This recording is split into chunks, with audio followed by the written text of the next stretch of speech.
Pokémon, one of the most successful franchises in the history of video games, spawning a massively successful trading card game, an anime, blockbuster films, toys, clothing, and so much more.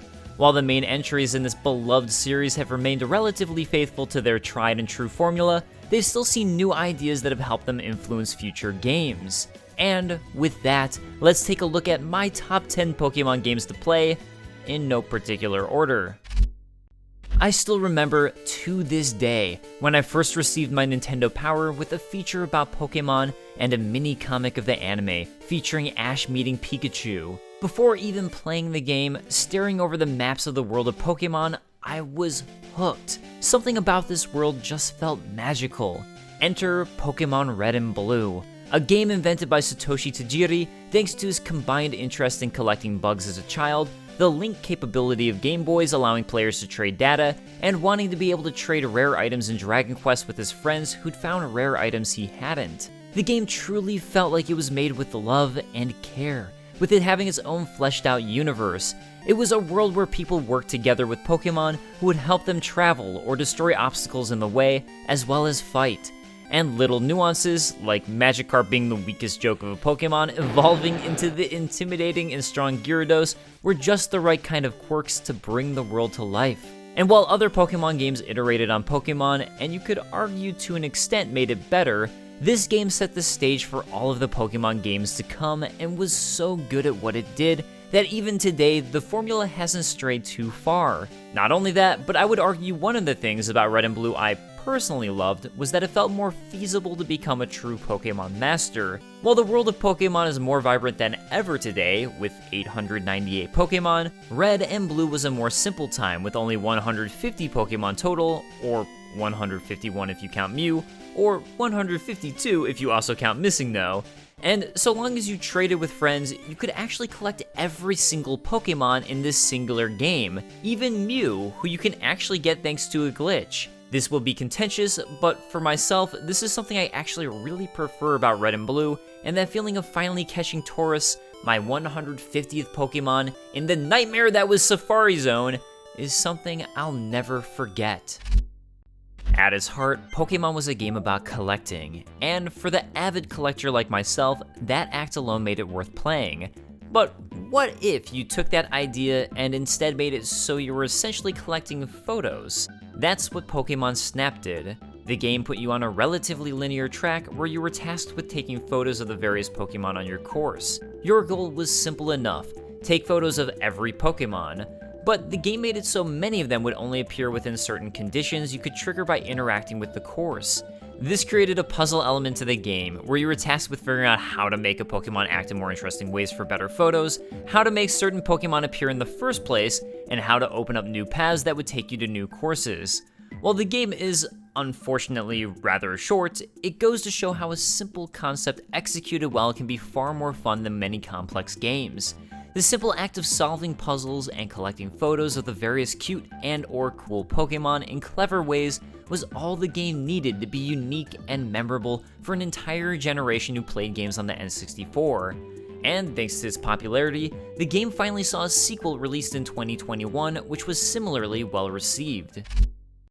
Love it or hate it, 2016 was dominated by the cultural force that was Pokémon Go. Pokémon Go was so huge, it even dominated mainstream news, with countless stories about people jaywalking or going to restricted areas in order to catch Pokemon. I even remember everyone at the company I worked for at the time taking extended, coffee breaks in order to just walk around and catch Pokemon together or become gym leaders.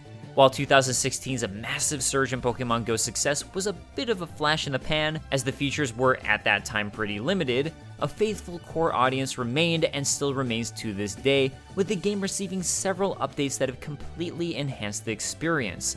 Whether this be quality of life updates to make the general grind more enjoyable, or adding much wanted and needed features like trading Pokemon, sending friends gifts, raid battles, and honestly, a lot more. While Pokemon Go was very much initially its own one-off thing, it actually had an influence on the main series. Pokemon Let's Go Pikachu and Let's Go Eevee use the Switch's Joy-Con to catch Pokemon in a similar manner to how you catch Pokemon in Pokemon Go. Released on Game Boy Color, Pokémon Gold and Silver brought back all of the original Pokémon from Red and Blue with new and enhanced looks, while adding another 100 Pokémon to the mix. Like Red and Blue, it was heavily reliant on trading mechanics, with Gold and Silver offering slightly different collections to encourage trainers to engage with their community and friends. But far from a simple retreat, Pokémon Gold and Silver introduced almost as many new mechanics and features to the series as the original. Those included a day-night cycle and weekly calendar, so certain Pokémon would only appear at certain times of day or on specific days of the week. Pokémon gained the ability to hold items that would restore health or improve passive stats. Gold and Silver introduced new shiny Pokémon, extremely rare variants with special coloring and enhanced stats who, for all of my years playing Pokémon, I still haven't caught a single one, and I kind of secretly hate the game for it.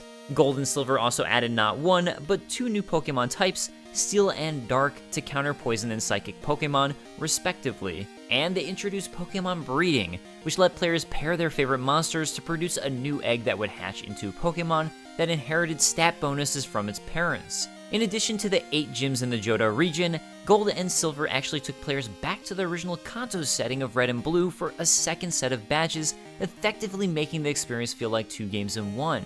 Pokémon Gold and Silver are still considered by many fans to be a high watermark for this series. Like Red and Blue, Gold and Silver received an enhanced version called Pokémon Crystal. While it was mostly similar, it let players pick their character's gender for the first time, added new start of battle animations, and introduced the Battle Tower for a gauntlet of Pokémon bouts. While there was Pokémon Stadium on the N64, which was much beloved at the time for allowing players to transfer and battle their Pokémon they'd collected from Red, Blue, and Yellow, but now in 3D, it was essentially a glorified version of the tournament and fighting features already present in those games, but now in 3D. However, Pokkén Tournament is the first full-fledged 3D Pokémon fighting game with its own fighting game mechanics. This 3D fighter takes elements from other fighting games, with 3D free roaming similar to Power Stone, but also 2D fighting incorporated as well. Like any good fighting game, the Pokemon here have their own unique movesets and styles, meaning you'll be able to find one that works for you, and a decent balance of play types as well as depth. And while Pokkén Tournament obviously came out first, I'm giving Pokkén Tournament DX the nod here, as it includes 5 more characters and a bunch of new modes, like 3v3 fighting. All of that means that this Switch game is the ultimate edition of Pokkén Tournament. This might be a contested entry into the list, and I think it really depends on if you like fighting games or not. For my part, while the game's roots will always be my favorite, I think it's cool to see the series branch out and do new things with its wonderful world.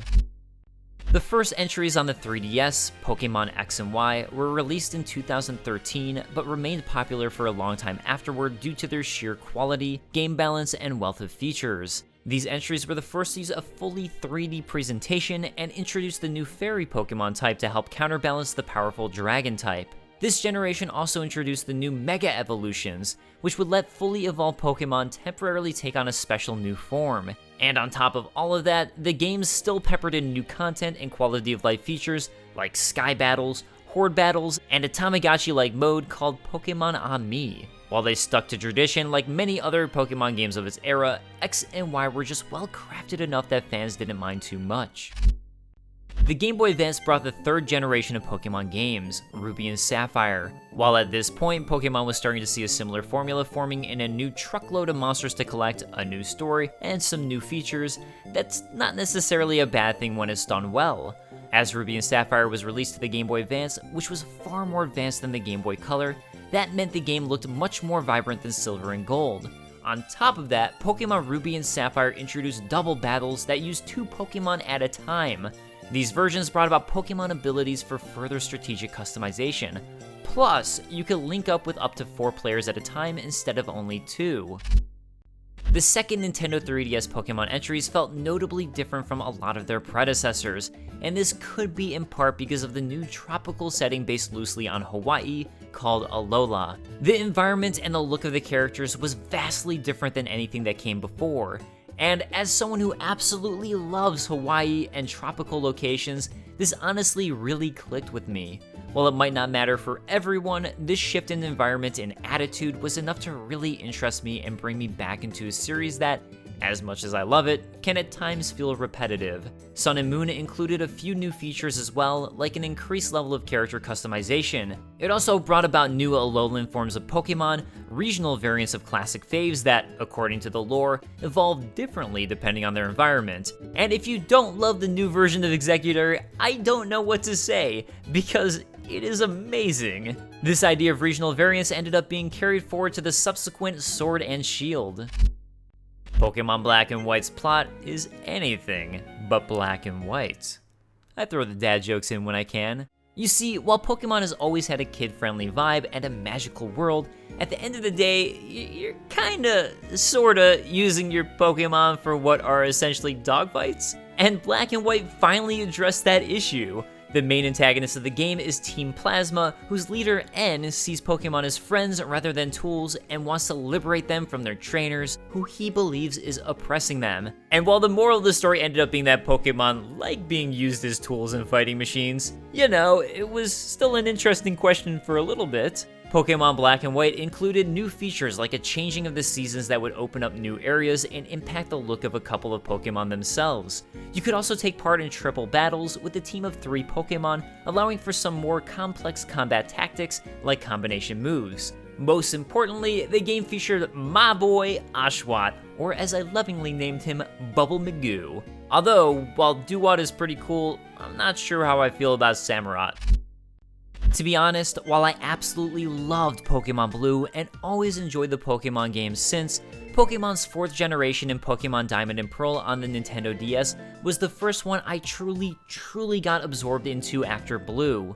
While the overall core gameplay changes were somewhat minimal, I really enjoyed the game taking full advantage of the Nintendo DS's hardware.